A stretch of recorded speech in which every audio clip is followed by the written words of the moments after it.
We got this car, a fully loaded 2021 Kia Sorento, because we like its bigger brother. That's right, the 2021 Kia Sorento is a small 3-row crossover, and it was redesigned in 2021. Trust me, this is a big departure over the pretty drab Sorento of old. Then there's the larger Kia Telluride. Now that's a mid-sized 3-row crossover, and it's our Edmunds top-rated SUV for 3 years running. We like the Telluride's roomy interior, its smooth ride, and its easy-to-use tech. We wanted to know, with the smaller Sorento, can you get a more affordable Telluride experience? Not really. These are two very different 3-row SUVs, but there is a lot to like about the Sorento specifically, and I'm about to walk you through all the ins and outs. Over the past year and some change, we've driven the Sorento more than 20,000 miles, and we found a lot of things that worked great, a few that didn't, and one thing that personally bugged the crap out of me. We're going to give you feedback from the Edmunds test team, including myself, on how the Sorento drives, how we used its 3rd row and cargo space, and whether we got all the luxury we were promised by its price tag. So don't you go anywhere. Hey, if you like seeing these long-term test updates, go ahead and click like and subscribe so that we can keep making more of them. Also, go to Edmunds.com for all your car shopping needs, and if you want to sell your own car, go to Edmunds.com/sellmycar and you'll get a cash offer right now. If you want to see how the Sorento compares to the Telluride directly, click here to watch our video on exactly that. Okay, now back to our long-term Sorento. What is the Edmunds long-term program? That's where we take cars that scored highly in our ratings and we bring them in to own them for about a year and drive them for about 20,000 miles.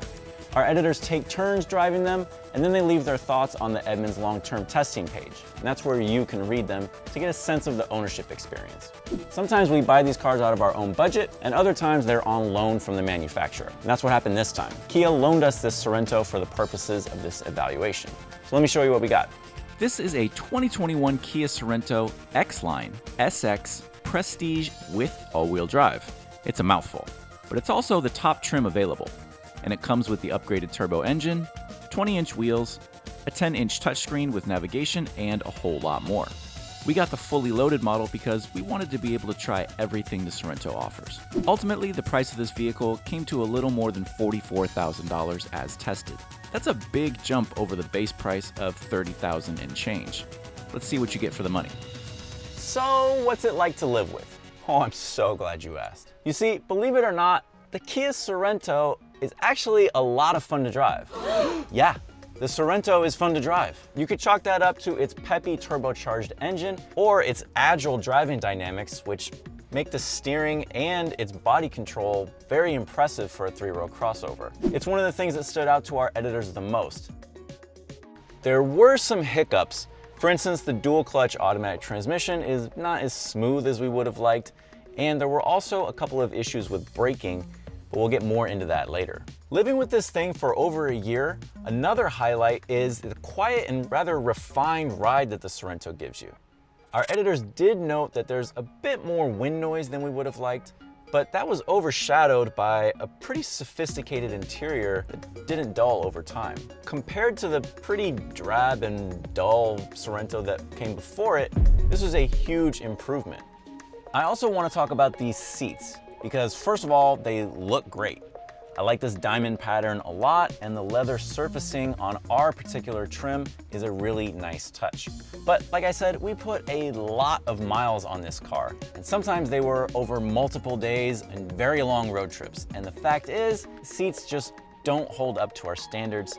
They're pretty stiff, they're pretty flat, and after a while, you just don't want to be in them anymore. My back! Oh, my back! Earlier, I mentioned how much we enjoyed the agile handling in this car. The downside of that is a pretty stiff suspension. While you're going over potholes or bumps, you will feel some jitters. Personally, I don't mind that so much because I like to feel agility in a car, but it's just something you should be aware of. And that pretty much sums up our Sorento experience. It makes a great first impression, but the more we drove it, the more we kept finding little things to nitpick. For the one thing that absolutely bugged me the most, I have a really long driveway at home. And if you're looking at a Sorento, chances are you have a family. So like me, there are kids running around all the time. In a normal car, while I'm backing up, I can ride the brake a little bit just so I'm ready in case I need to come to a quick stop. But in the Sorento, when you are riding the brake just slightly, it brings the car to a full stop. Dang it. Dang it. It's either coast or stop, and there's no in between. And it got real annoying real fast. Given that this is a 3-row SUV, you probably want to know what life is like back here in the 3rd row. It's tight. I'm 6 feet tall, and as you can see, the lack of headspace is messing up my hair, which is a huge problem. I also had to move the 2nd row forward just to have enough room for my legs. My knees are all bunched up just to get my feet flat on the ground. Our editors who have small children said that this was fine space to keep them back here, even on long road trips. But you wouldn't want to put adults back here unless you really, really hate them, that is. Or giant pink gorillas. Our Sorento came with the power liftgate, which is very nice. But then it gets all the way open and things are not so nice. Limited cargo space is just a reality of getting a small 3-row SUV.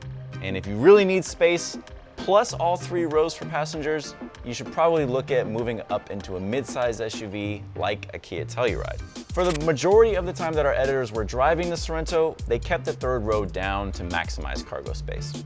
The reality is there's room back here for groceries and really not much else. If you have 3 rows of people and need luggage for 3 rows of people, it's probably a better idea to load it up onto the roof. Now here's some feedback from other members of the team. The Kia Sorento makes a really good first impression. It looks good, the interior is really nice. It's only after you spend a couple thousand miles in it that you start noticing a lot of the little things that are just pretty annoying. The controls on the steering wheel just aren't very intuitive. A lot of the safety features that, we really like about it, that I really like about it, that makes the vehicle such a great value proposition, just frankly don't work as good as they should. The blind spot awareness is not very good, to the point where I turn it off when I get in the vehicle. And if it's a feature that you can't use, it's not really a feature that makes the Sorento a great value proposition. The thing I remember about that Sorento is how fast it is. I took it to Death Valley and hadn't exactly done my research before I drove it, so I pulled out the pass on a rural 2-lane and I was like, damn, this thing's got a lot of power. And looked it up, 281 horsepower, not bad, but it's a strong 281. It's pretty fast for what it is. I was the first one on staff to put a tank of fuel in it when it arrived with just over 500 miles on it. And I followed that up with 22 other fills. I was really impressed by the Sorento's ride quality and just how quiet it was. I was less impressed with the seat. The driver's seat is particularly stiff. My back would just kill me after every stint. I really thought, after the first journey, maybe the seat just needed some breaking in, but it didn't feel any better when I crossed the 20,000 mile threshold some months later. I told you guys, 20,000 miles. Anyway, let's talk recalls and maintenance. As far as recalls, there was one recall issued for 2021 Sorentos with the turbocharged engine, which we have. Fortunately, it did not apply to our specific model, but some models may need their fuel pipe looked at. Just be aware of that if you're shopping. As for maintenance, we only had to bring the Sorento into the dealership one time, and that was for a routine 15,000 mile maintenance. We decided to check every single box available to us and get the full suite of services. That came to about $440. You do not have to check all of those boxes if you don't want to. And just the basic 15,000 mile maintenance should cost about $160, which is not bad. We've got a family SUV, so we should probably talk about fuel economy. The EPA estimated rating for a 2021 Sorento with all-wheel drive and the turbo engine is 24 MPG combined.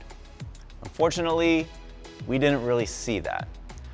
Over 22,000 plus miles, we averaged 22.8 MPG. So falls short of its EPA rating. I know what you're thinking. You must have been driving it super aggressively. And yeah, I was. But also, we took it on road trips where we tried to save fuel. Now the highway rating for this car is 28 MPG, but the best single tank fill up that we ever got was 26.3, which is quite a ways off from 28 MPG. Not gonna lie, that's kind of disappointing. Especially since we took this thing on so many long road trips. Like so many. After a year of ownership and over 22,000 miles of driving, what is the Sorento worth now? The only way to know for sure is by selling it, but we used the Edmunds appraisal tool to get a pretty accurate idea of what it would garner based on conditions, options, mileage, and after running all the numbers and factoring in our higher than average mileage, the value for this car would be about $40,700 for a private party sale and a little over $38,000 for a trade-in. Another feature of our appraisal tool is that you also get an immediate offer from CarMax. For this car, that came out to $39,600. That number is very, very close to this car's original value when it was brand spanking new, suggesting that the Sorento holds its value pretty well even if you put a ton of miles on it. Either that, or it's suggesting that the used SUV market is super duper hot right now. We like the Sorento. It's fast, it's fashionable, and it makes a great first impression. In fact, it earned an 8.2 out of 10 in our renowned Edmunds testing process. And that put it in the #1 spot for small 3-row SUVs. But what we found over the course of a year of ownership is that the Sorento's version of premium and luxury begins to fade over time. There were just small issues that began to rear their heads and eventually detracted from the experience a little bit. We also think that while the Sorento earned its high score, its two competitors in the small 3-row SUV segment, the Mitsubishi Outlander and Volkswagen Tiguan, are just not very good. The question is, if you buy a Sorento, will you like it? Yes, we really think so. If you're more of a driving enthusiast and you find yourself being forced to join the SUV ranks, try the turbo engine, like we did. Are you getting a mini Telluride on a budget? No. If you find yourself looking at 3-row SUVs because you really need the space, the larger Telluride earns our recommendation over this guy. Do you own a Sorento? If so, go to Edmunds.com and leave a comment and review so that other people can read about your experience. That helps them make informed decisions. And don't forget to click like and subscribe if you want to see more hands-on impressions from our long-term test fleet. Thanks for watching.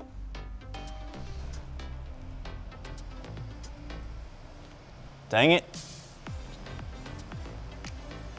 Dang it. Dang it!